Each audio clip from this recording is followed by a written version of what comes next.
पहला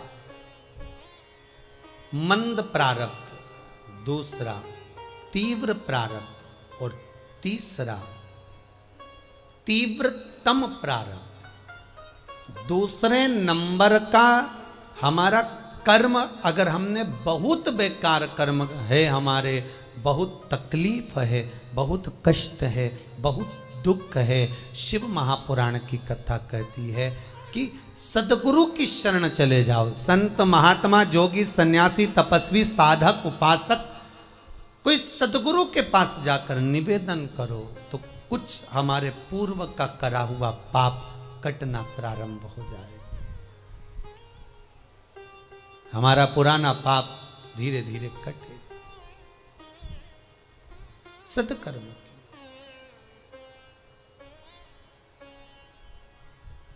फिर एक निवेदन करूंगा, जीवन में अगर बहुत तकलीफ है, बहुत कष्ट है, आपको पहले भी कहा फिर कहते हैं, पंगात्री पड़ेगी।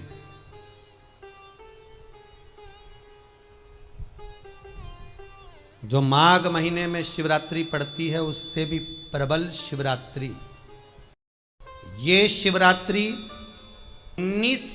19 वर्ष के 2 बार गैप करने के बाद 183 वर्ष के बाद आएगा और 183 वर्ष के बाद फिर इसमें की शिवरात्रि प्राप्त होगी। और 183 वर्ष किसने देखे? कौन ने देखे?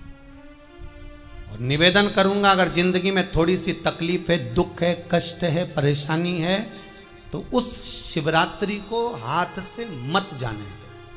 वाली शिवरात्रि को आपको पहले भी कहा कि क्या क्या वस्तु भगवान शंकर को हम रात्रि के समय पर चढ़ा दें जिससे हमारा रोग समाप्त हो जाए, हमारी बीमारी समाप्त हो जाए, हमारे जीवन में सुख समृद्धि लक्ष्मी आ जाए।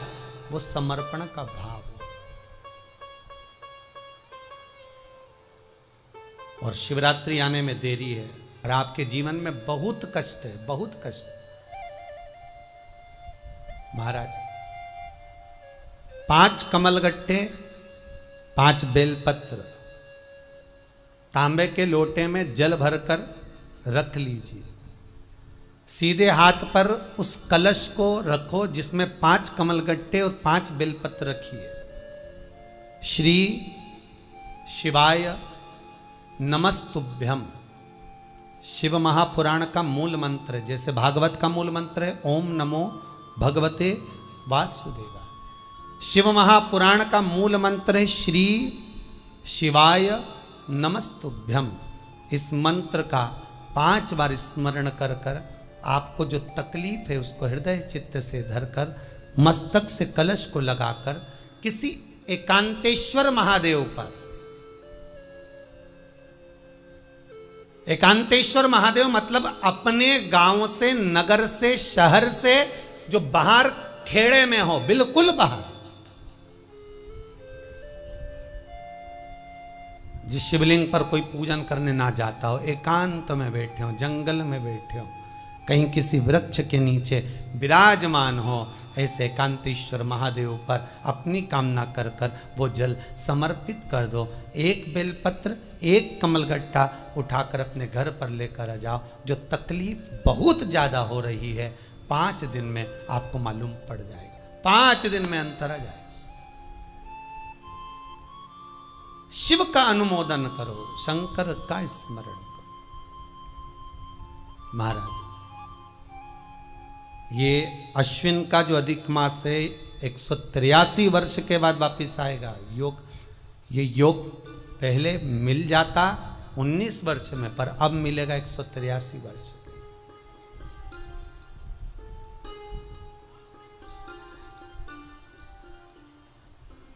एक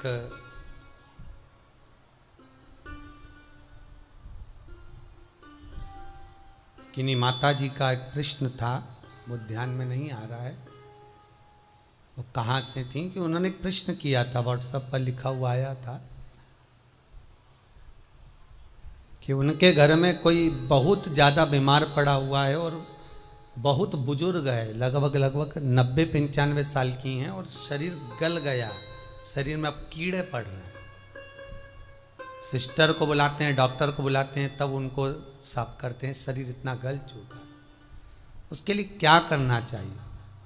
एक निवेदन करूंगा, एक भगोनी में गेहूं रख लीजिए, एक पात्र में गेहूं, जो बहुत बुजुर्ग हो चुकी हैं, कीड़े पड़ रहे हैं शरीर में, आपने एकादशी दे दी, गीता जी करवा दी, पाठ करवा दिया, गौदान करवा दिया, मोक्ष करवा दिया, सब कुछ करवा दिया, तो भी मुक्ति नहीं मिल रही है, तो पात्र में गेहूं रखकर उन माता जी की सीधे हाथ की 3 उंगलियां उस गेहूं में डालकर उनका नाम और गोत्र बोलकर वो गेहूं गाय को खिला दीजिए। पात्र किसी गरीबड़े को, भिक्षुक को दे दीजिए। महाराज 3 या 4 दिन में मोक्ष प्राप्त हो जाता है। इतनी अगर भोग रही हैं तो कर सकते, इतना कष्ट अगर भोग रही हैं कि शरीर गल चुका है, कीड़े पड़ रहे हैं शरीर के अंदर और सारी खाल टपक टपक कर गिर रही है, तो उनकी मुक्ति हो, उनका मोक्ष हो। आज माता जी कह रही थी कि हमने गीता जी सुना दी, पाठ कर दिया, सब कुछ कर दिया, गौदान करा दिया, सब करा दिया, पर मुक्ति नहीं। शिव का हो, शंकर को, मेरे बाबा विश्वनाथ का स्मरण करो, मिलेगा। फिर निवेदन करूंगा, ब्रह्मा ब्रह्मलोक में रहते हैं, भगवान विष्णु बैकुंठ में रहते हैं। मृत्यु लोक का अगर कोई देव है तो वो महादेव है। पृथ्वी का अगर कोई देवता है तो वो देव अधिदेव महादेव है। पर हमारी आदत है, हम पड़ोस की काकी आती है तो उसको प्रणाम करते हैं, मासी सास आती है तो उसको नमन करते हैं, चाची सास आती है तो उसको नमन करते हैं, और घर में सास बैठी रहती है उसको कभी नमन नहीं करते। आदत है ना हमारी। दूसरों को तो हम प्रणाम कर लेंगे पर घर की सास को नमन नहीं कर पाते। उसी तरह हम भगवान विष्णु का स्मरण कर रहे हैं, ब्रह्मा का स्मरण कर रहे हैं, सारे 33 कोटि देवताओं का स्मरण कर रहे हैं, पर भूलोक का इस देव अधिदेव महादेव का हम कितना स्मरण कर रहे हैं। हम तो भगवान शंकर के मंदिर में भी जाते हैं तो छल करते हैं। गए मंदिर में, वहां का लोटा उठा लिया, पानी भर लिया, शंकर जी को चढ़ा दिया, लोटा दूसरे का, पानी दूसरे का, मंदिर भी दूसरे का, पानी चढ़ा दिया बस। और इतनी सात्वित्ववान सिर पे पल्लू मल्लू रे कि ऐसे पानी चढ़ाए। शंकर भगवान भी सोचे काय को नौटंकी करे रे, काय को नाटक करे। पानी दूसरे का, लोटा दूसरे का, शंकर जी पे चढ़ा रही। अगर शंकर को जल चढ़ाना है तो घर से लेकर जा, लोटा भी घर से लेकर जा। और अगर मंदिर का पानी लिया है, मंदिर का लोटा लिया है तो 1 रुपये लोटे का किराया, और 1 रुपये जो लाइट जली, पानी भरा जिस पुजारी ने, उसका 2 रुपया दान पेटी में डाल, तब जाकर तू शंकर को पानी चढ़ाएगी, तब शंकर उस जल को स्वीकार करता है। किसी की लगी लगाई थाली मिल जाए पूजन की और तुम सिर पे पल्लू लेके कुंकू चावल रोली मोली सब चढ़ा दो, और बेचारी वो बाद में आए तो देखे तो यहाँ सब साफ, तो क्या भगवान स्वीकार करेगा? भगवान ऐसा स्वीकार नहीं करे। फिर निवेदन है, बरसाती मेंढक मत बनो रे, अच्छे से सेवा करो, थोड़ी करो पर अच्छी करो, घर से पानी लेकर जाओ।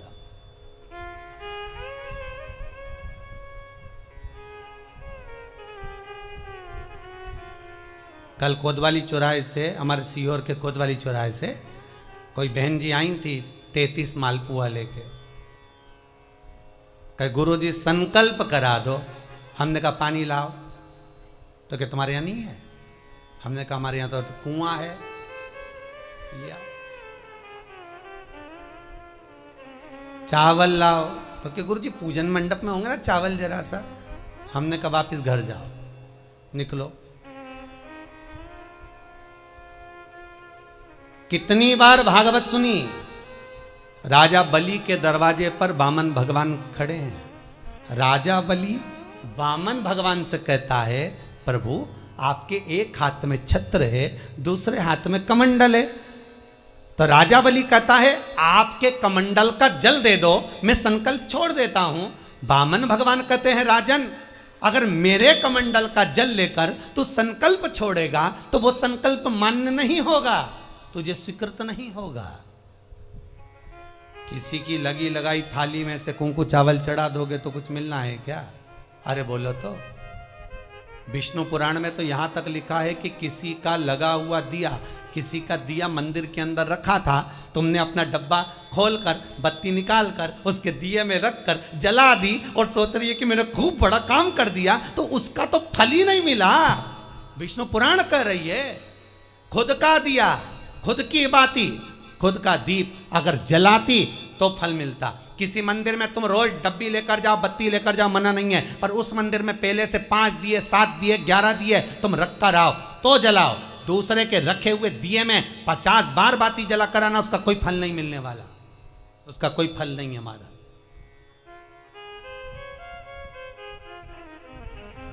खुद का जल लेकर जाओगे, खुद का लोटा लेकर जाओगे तो फल। यहां तो स्वयं भागवत कह रही है, राजा बलि के सामने वामन भगवान कहते हैं, राजन तेरे कमंडल को लेकर आ, उससे संकल्प छोड़, अगर मेरे जल का संकल्प छोड़ेगा तो उसका कोई फल नहीं मिलने वाला। राजा बलि अंदर गया, जाकर भी उसने कर्म बेकार कर दिया। राजा बलि ने क्या, कमंडल लाना था खुद का, उठा लाया शुक्राचार्य जी का, शुक्राचार्य जी का कमंडल उठाकर लाया, इसलिए शुक्राचार्य जी कमंडल के अंदर जाकर बैठ गए, एक आंख लगाकर देखते रहे, जल बाहर नहीं निकलने दिया शुक्राचार्य जी ने कि मेरे कमंडल का जल कैसे निकल जाए भला।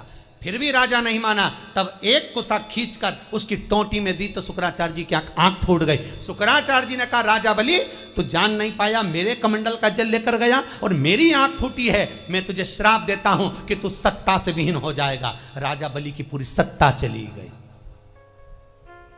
पूरी सत्ता मात्र कमंडल के जल के कारण चली गई। तो आप अगर दान करने जा रहे हो, आप कन्यादान करने जा रहे हो, आप गौ दान करने जा रहे हो, आप वस्त्र दान करने जा रहे हो, आप मालपुए का दान करने जा रहे हो, आप स्वर्ण दान करने जा रहे हो, तो जल चावल आपका होना चाहिए, संकल्प आपका होना चाहिए, दूसरे का नहीं। इसलिए नैमिषारण्य में जो 108 शिव महापुराण की पोथी बिठाई, तो वहां जो संकल्प छूटा आपके घरों में छुड़वाया है, घर के अंदर। और 15 अक्टूबर को जो शिवरात्रि का उत्सव रात्रि को 9:20 से 10:20 पर इसी टीवी चैनल पर जो हम कराएंगे, उसका संकल्प आप अपने घर में बैठकर छोड़ना, यहां नहीं, अपने घर में। और अगर कोई यहां आता भी है तो साथ में पानी की बोतल लाओ, चावल लाओ, पूजा की थाली लाओ, फिर बैठो। अपना संकल्प अपना होना चाहिए, उसका फल हजारों गुना प्राप्त होता है।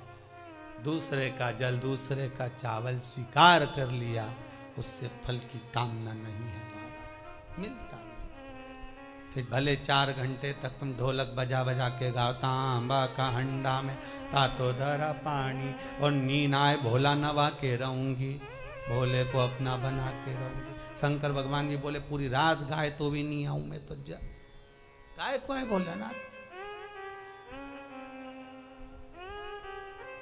शिव को मनाने के लिए आडंबर की जरूरत नहीं है, शंकर को मनाने के लिए बहुत साधना करने की भी जरूरत नहीं है।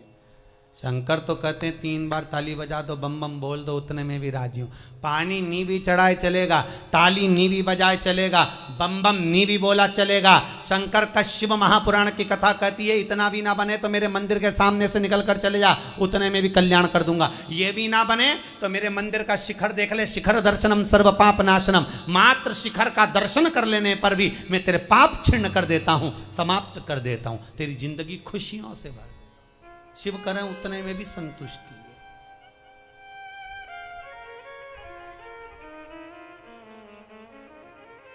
उतने में भी संतुष्टि।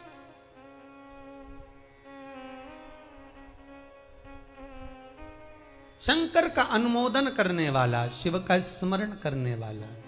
तो अगर मालूम पड़े प्रारब्ध के कारण, कोई कर्म के कारण हमें मिल भी रहा है, तो वो समाप्त होगा, वो मिटेगा।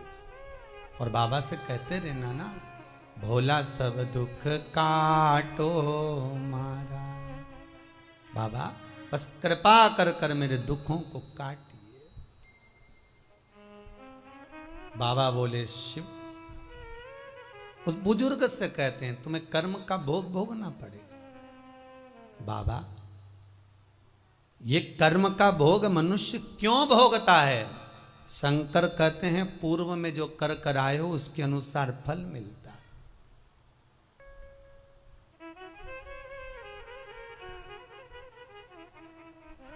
अभी 2 दिन पहले की कथा याद करो, कथा में कहा था खूब भगवान ने धन दे दिया, जिसके घर में 10-10 नौकर लगे हैं, और घर का मालिक इतना चड्डा पहनकर, टी शर्ट पहनकर कुत्ते को छी करा रहा है। कथा में कहा था कि नहीं कहा था?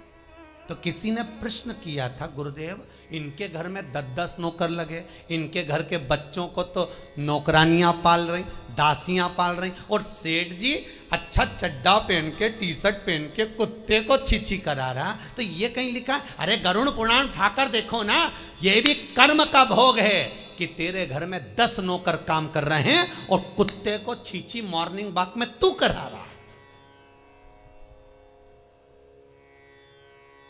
तुमने भी देखा होगा रे, जितने लोग टीवी पे कथा सुन रहे हैं, सही बताओ ईमानदारी से, अपनी अपनी स्वीकृति भेजना हो व्हाट्सएप पे जरूर। देखा होगा कि नहीं देखो, सुबह सुबह लोग कुत्ता इतनी शान से घुमाए, कुत्ता इनंग जाए तो वो इनंग, कुत्ता उधर जाए तो वो उधर। हमें ये समझ में नहीं आया कि ये कुत्ते को घुमा रहा है कि कुत्ता इसे घुमा रहा है। वो इधर जाए उधर, उधर जाए उधर, उधर जाए, कहां कर। इसलिए निवेदन, मत बुरे कर्म कर बंदे, वरना पछताएगा। भगवान की आंखों से तू बच नहीं पाएगा, तू बच नहीं पाएगा। कर्म का भोग भोगना पड़सी पड़ेगा, चाहे रो के भोगो चाहे हंस के भोगो। इसलिए निवेदन है, खूब बढ़िया चकाचक खाओ पियो मौज करो, जिंदगी अलमस्त जियो। कितनी भी जिंदगी में दुख आए रोना नहीं, सुखी रहना, मुस्कुराते रहो, क्योंकि आखिरी में जो फोटो टंगेगा वो तो मुस्कुराने वाला ही टंगेगा। तुम भले जिंदगी रो के निकालो, फोटो में तो तुम स्माइल देते ही मिलोगे, माला टंगी रहेगी मुस्कुराते। जित्तों के घर भी जाके देखोगे तो मुस्कुराता हुआ फोटो मिलना है, रोता हुआ किसी का नहीं मिलेगा, भले जिंदगी कितनी भी रो के निकालो। चित्त वृत्ति को लगाओ भजन में, कीर्तन में, स्मरण में। जितना समय गया जाने दो, जो बचा उसको शंकर में लगा दो, शिव में लगा दो। महाराज, कर्म का भोग भोगना है, गति प्रारब्ध की। दूसरी जो प्रारब्ध की गति है उसको कहा तीव्र प्रारब्ध। इसके भोग को अगर तुम भोग रहे हो, दुख आया है तो संत सतगुरु की शरण में जाकर कहो, दुख मिटेगा। तीसरा है तीव्रतम प्रारब्ध। इस प्रारब्ध में अगर बहुत ज्यादा दुख आ गया तो कुछ ना करिए, एक काम करो, एकांत में बैठकर शिव का स्मरण करिए, शंकर का भजन।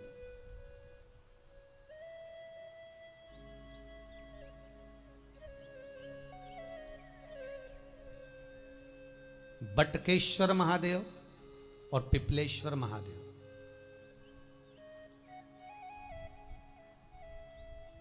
पिपलेश्वर महादेव जिस जगह पर दधीची ऋषि की धर्म पत्नी सुवार्च के सम्मुख में दधीची ऋषि के प्राण देवता ले लेते हैं, अस्थियों का कंकाल हो जाते हैं दधीची बाबा। उनकी धर्म पत्नी रोती हुई अपने पेट पर पत्थर मारती है गर्भ को नष्ट करने के लिए। वहां शंकर भगवान प्रकट होते हैं पीपल के पेड़ के नीचे। शिव जी का नाम पिपलेश्वर महादेव हुआ। जो बालक पीपल के पेड़ के नीचे जन्मा उसका नाम पिपलाद हुआ। दो महादेव अपनी पुस्तिका में लिख कर रख लो, एक बटकेश्वर महादेव और एक पिपलेश्वर महादेव। अदालत में कोई कार्रवाई चल रही है, अदालत में कोई केस चल रहा है, अदालत में कोई बात चल रही है, नहीं जीत मिल रही, नहीं विजय मिल रही, हार गए, पेशियां लगा लगा कर एक बार बड़ के पेड़ के नीचे बालू मिट्टी का शिवलिंग बनाकर उसकी पूजन करो। पूजन अर्चना कर कर दही 3 चम्मच नाम लेकर चढ़ाओ जिसके साथ केस चल रहा है, और 3 चम्मच दही चढ़ाकर उस दही को उठा लो और रुमाल पर उसके छापे लगा लो, सफेद रुमाल पर। भगवान शंकर की पूजा अर्चना कर कर जल में विसर्जन कर दो। बटकेश्वर महादेव का नाम लेकर, और उस रुमाल को घड़ी बनाकर रख लो। अगली पेशी जब हो उसको साथ लेकर जाओ, केस जल्दी निपटेगा, विजय प्राप्त होगी।